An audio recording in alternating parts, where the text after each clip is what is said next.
आपल्या आवडत्या चॅनलला लाईक करा आणि शेअर करा आणि सबस्क्राईब करा। अगोदर नामांतराच्या वेळेला सुद्धा ज्या वेळेस मराठ्याच्या मुलावर केसेस झाल्या त्यावेळेस अनेक मराठ्यांच्या मुलांची घरं उद्ध्वस्त झाली, शिकलेली मुलं सुद्धा बेघर झालेले आणि आज पण तीच गत होण्याची परिस्थिती निर्माण झाली। मराठा समाजाला आरक्षणाची का गरज आहे आपल्याला असं वाटतं? सुरुवातीला मराठी समाज हा खूप मोठ्या मनाचा, दिलदार मनाचा समाज आहे।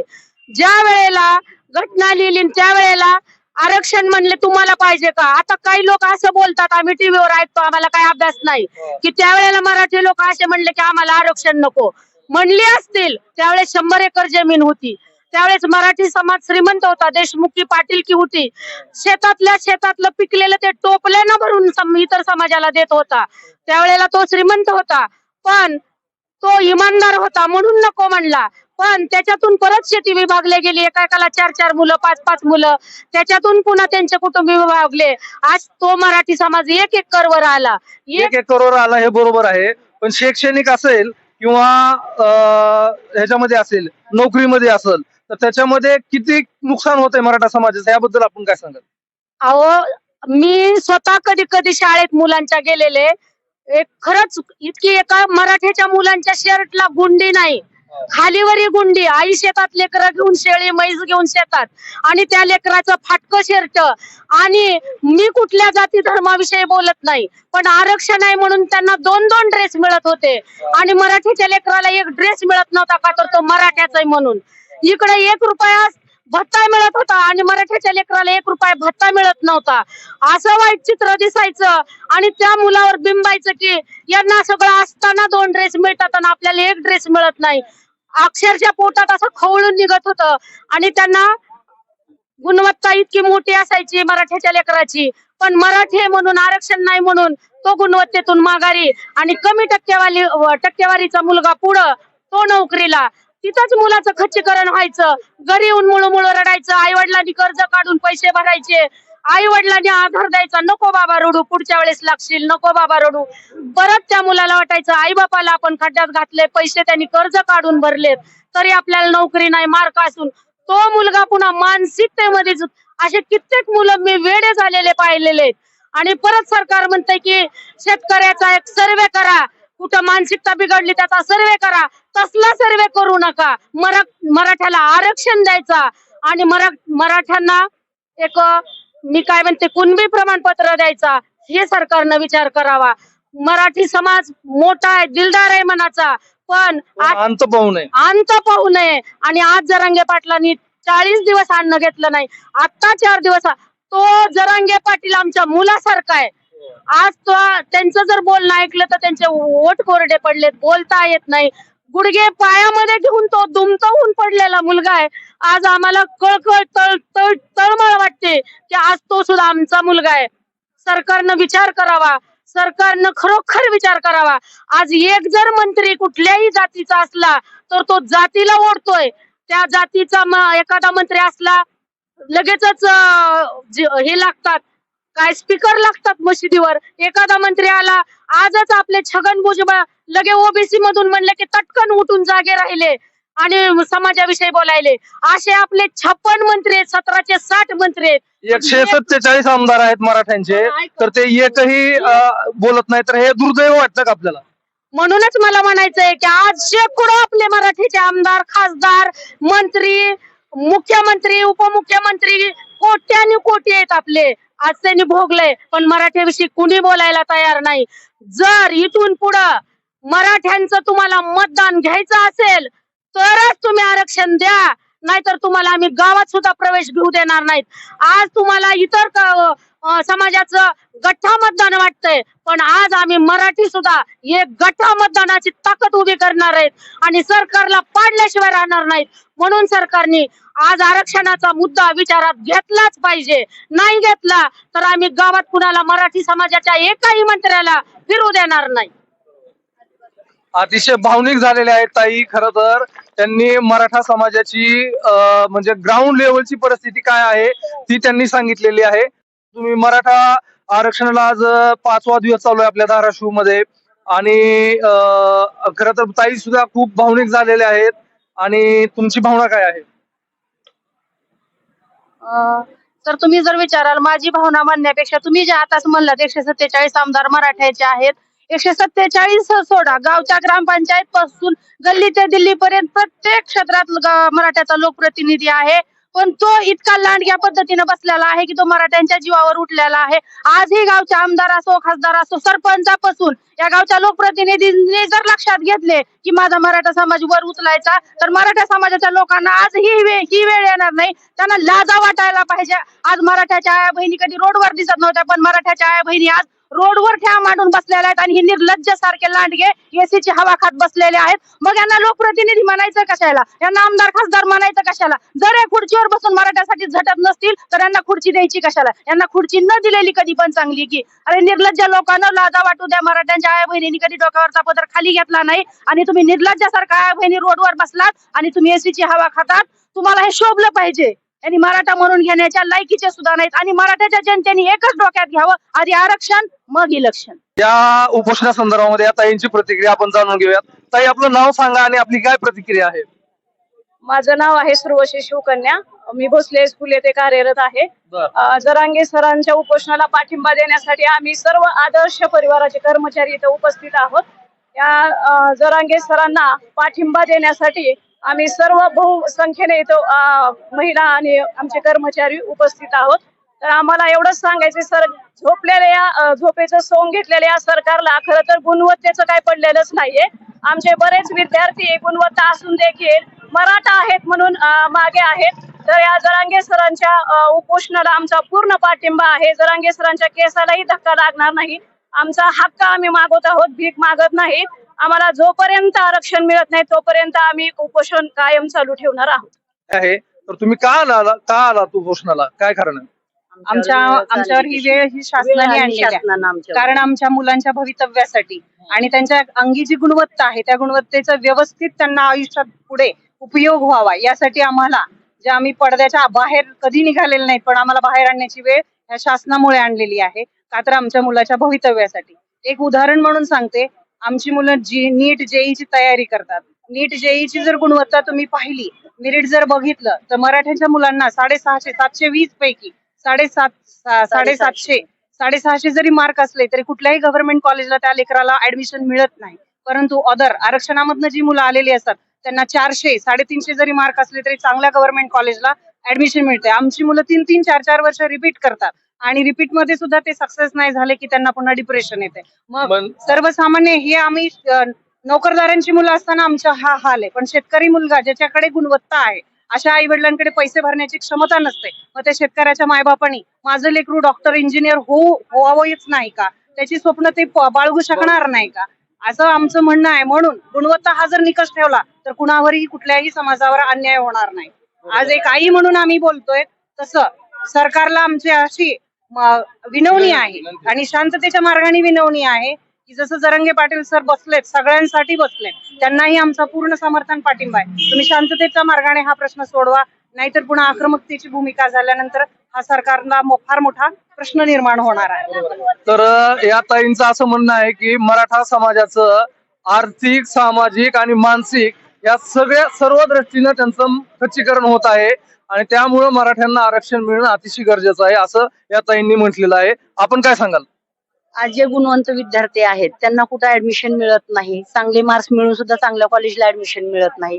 चांगल्या नोकरीमध्ये त्यांना नोकरी मिळत नाही. म्हणजे गुणवत्ता असून सुद्धा त्यांना खालच्या दर्जाच्या, म्हणजे त्यांचे लेवल त्यांची जास्त असून सुद्धा कमी लेवलची नोकरी करावी लागते. म्हणजे समजा आता तलाठीची मध्ये परीक्षा झाल्या, त्याच्यामध्ये 94 मार्क्स असलेला आरक्षित मुलाला नोकरी मिळाली, परंतु मराठ्याचा मुलगा आहे देशमुखांचा, तर त्याला जवळजवळ त्याला 184 मार्क्स आहेत 200 पैकी, तरी सुद्धा त्याला नोकरी मिळाली नाही. तसंच इतर शैक्षणिक सगळ्याच बाबी आहेत ज्याच्यामध्ये की मुलांना चांगले मार्क्स मिळून सुद्धा ऍडमिशन मिळत नाही. आणि मराठा समाज खूप मोठा आहे आणि त्यामुळं मराठी समाजाला आरक्षण मिळणं हे गरजेचं आहे. जर ह्या मुलांना आरक्षण मिळालं नाही तर उद्या हे मुलं डिप्रेशन मध्ये जाऊन आत्महत्या करतात आणि चांगले मुलं जर समाजातून निघून जात असतील, उठत असतील, तर हे समाजाला धोकादायक आहे, हानिकारक आहे. समाजाची प्रगती होणार नाही, देशाची प्रगती होणार. आणि आपण कसा भारत महासत्ता होणार? भारत महाचं तर होणारच नाही ना. जर तुम्ही गुणवंत विद्यार्थ्यांना जर पुढे जाऊ देत नसाल तर कसा महासत्ता होणार आहे. आणि गुणवत्ता ही गोष्ट कुणाला कळणार आहे, ज्यांनी स्वतः गुणवत्ता घेतलेली असेल त्यांनाच कळेल ना. मग ज्यांच्याकडे गुणवत्ता नाही ते गुणवत्ता ओळखणारच नाहीये. म्हणून आमची सरकारला विनंती आहे की तुम्ही आमच्या विद्यार्थ्यांचा, आमच्या मुलांचा, जे गुणवंत विद्यार्थी आहेत, मुलं आहेत, त्यांचा विचार करावा आणि आमची मागणी मान्य करावी. जोपर्यंत आमची मान्य होत नाही तोपर्यंत आम्ही मागे सरकणार नाही.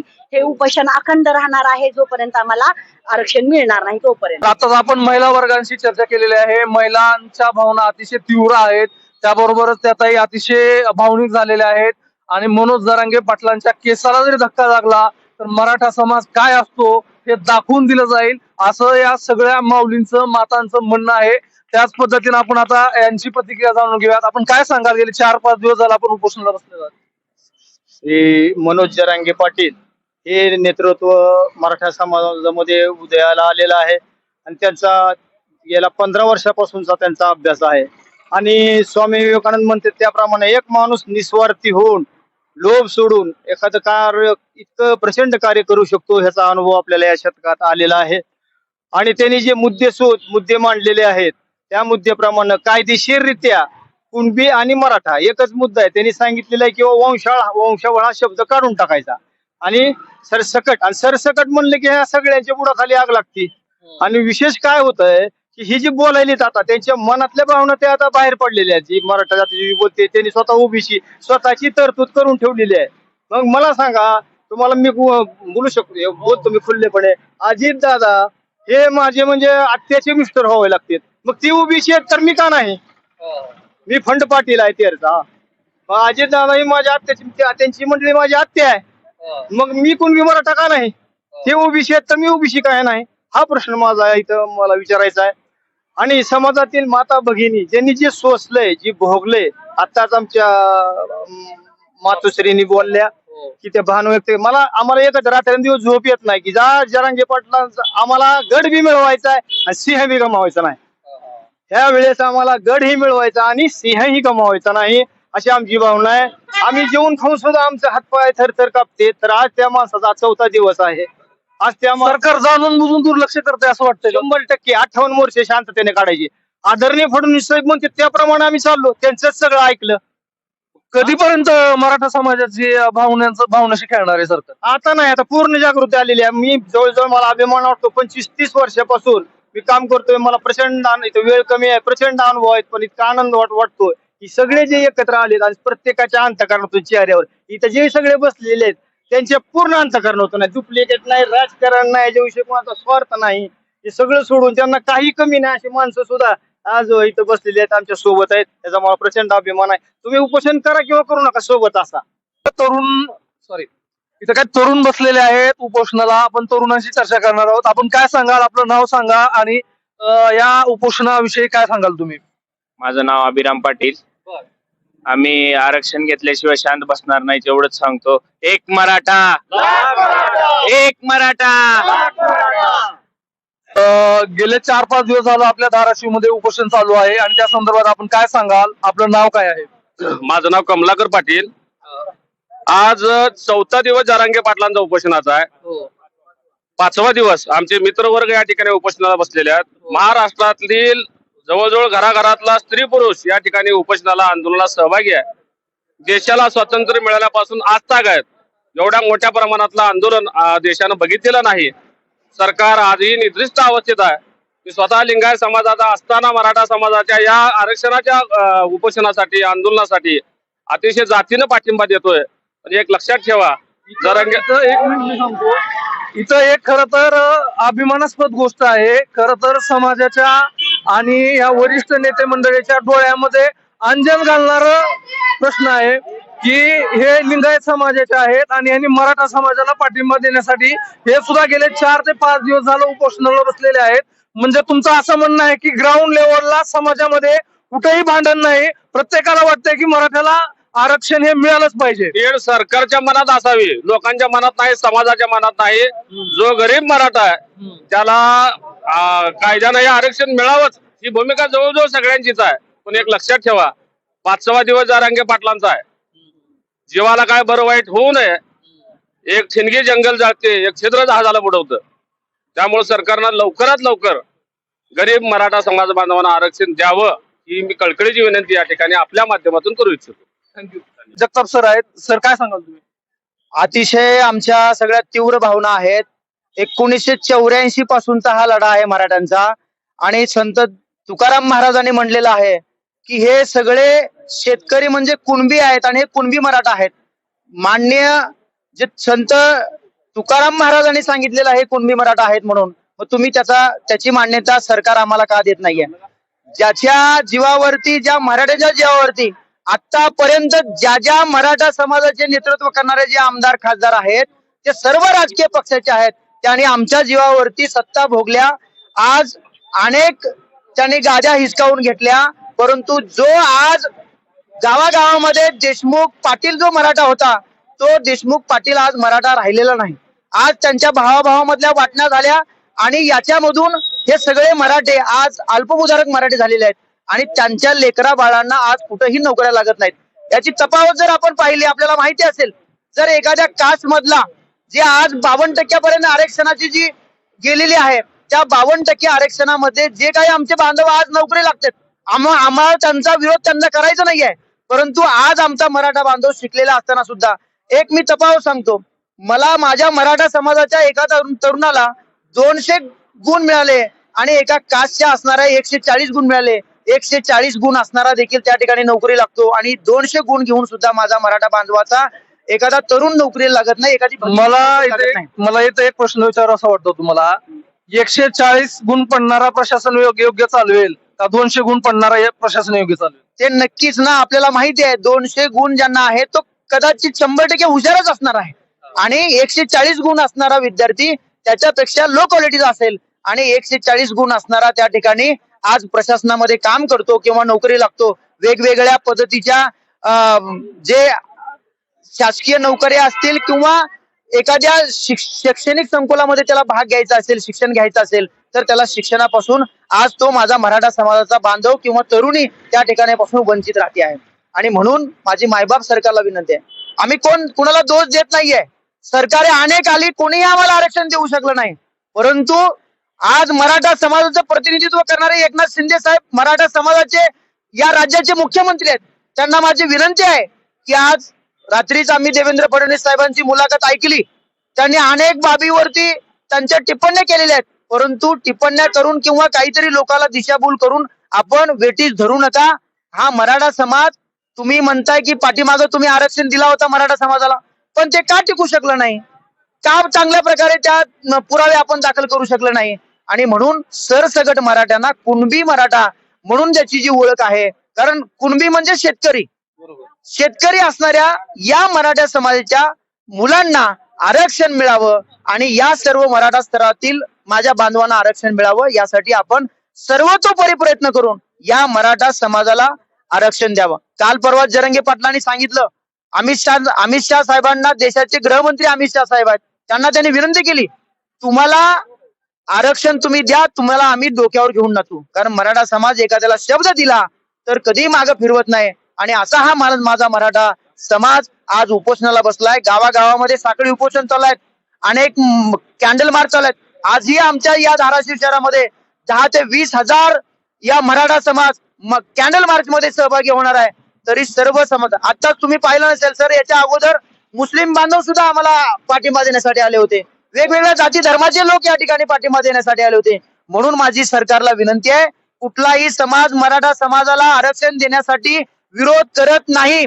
तसले भाड खाऊ सदावर्ते सारखे 1-2 असतात समाजामध्ये, तसल्यांना विचार न करता कुठेही या प्रकारे गालबोट न लावता मराठा समाज संपूर्ण महाराष्ट्रामध्ये आंदोलन करत आहे.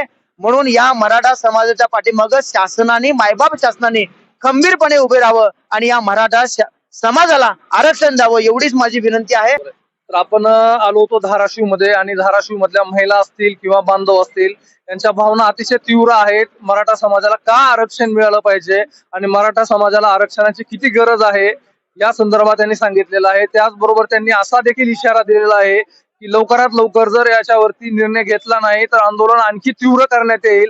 आणि सर्वात महत्वाचं म्हणजे जरांगे पाटलांच्या केसाला जरी धक्का लागला जरांगे पाटलांची तब्येत जर बिघडली तर मराठा समाज हा खवळून उठेल, मराठा समाज हा शांत बसणार नाही. तर आपण इथंच थांबूयात. विश्व विशाल न्यूज साठी मी विशाल जगदाळे, धाराशिव. धन्यवाद. विश्व विशाल न्यूज आपल्या आवडत्या चॅनलला लाईक करा आणि शेअर करा आणि सबस्क्राईब करा.